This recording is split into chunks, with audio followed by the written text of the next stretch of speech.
Welcome guys back again to another little 5-minute Friday. Just wandering up the path of a river, and very overcast conditions.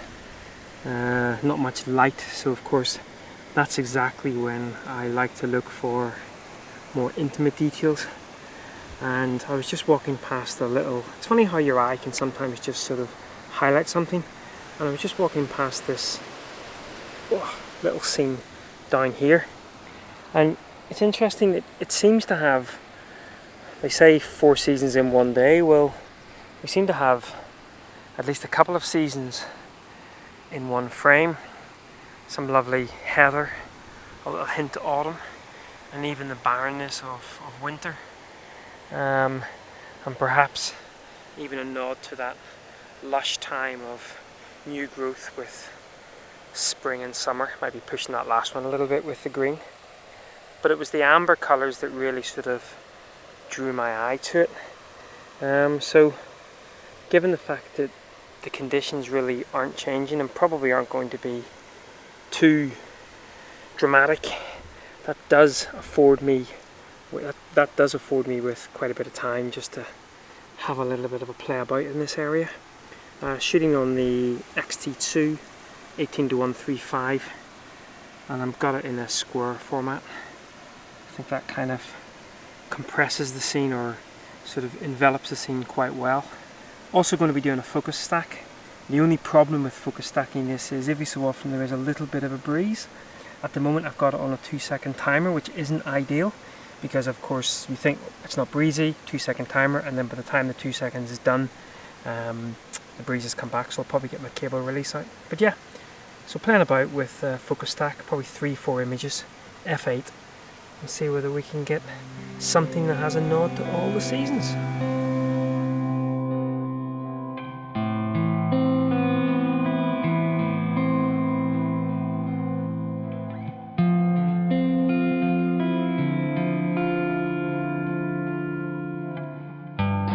So we still have some quite overcast conditions, and of course that, as well as being really good for those more intimate scenes, it's also quite good for waterfalls.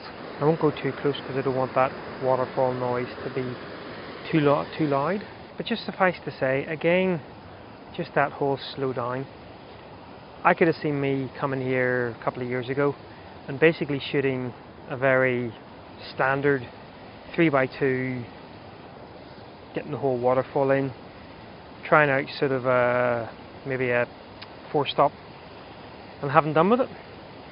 But now affording myself time to really observe the waterfall, observe the back of the frame, and again the benefit of digital, shoot multiple images. That allows me to actually get a little bit closer to maybe an image that I'm going to be happy with. So when I was first looking at the frame, there were a couple of patches of water that was just a little bit too white, and of course that's where the water's accumulating for even a sort of split second. And if you've got anything of like a quarter of a second up to a couple of seconds, I think that's going to be much wider in the frame. Now I guess the argument could be, if as long as you don't overexpose that, you could recover that. But to me it kind of didn't really work. So I started to look for areas of the waterfall that perhaps didn't have the same sort of bit of accumulation, and that seemed to work a little bit better. And then I tried with a polarizer, and I tried with a 4-stop, and I think I prefer the movement just with the polarizer. And then I spotted just the lovely rustic tones in one of the rocks, and that's when I really started to kind of hone in on that particular area. And so working from the whole waterfall right the way through to just an intimate scene. That might be that when I get back to the home office, one of those other scenes kind of I'm pleased with, but I think it's the one that where I'm actually sort of zoomed right in, showing off some of that lovely rustic colour, polarising it to really bring those rustic tones through. I'm going to go back and see whether we can get another image here.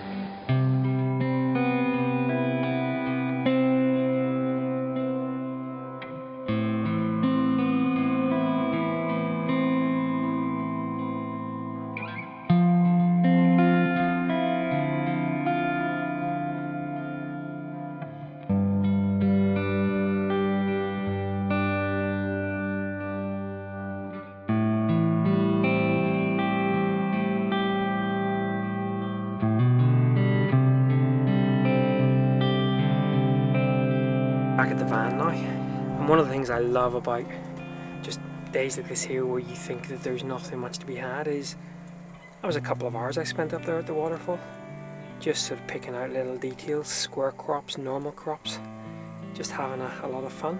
Certainly think that what worked best was with the polarizer alone and trying to pick out some of those more rustic colours.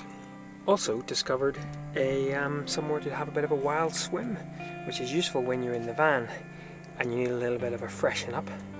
So that's for next time. Anyway guys, I hope you've enjoyed this little 5-minute Fridays. As always, thanks for watching, and until next time, take care, bye bye.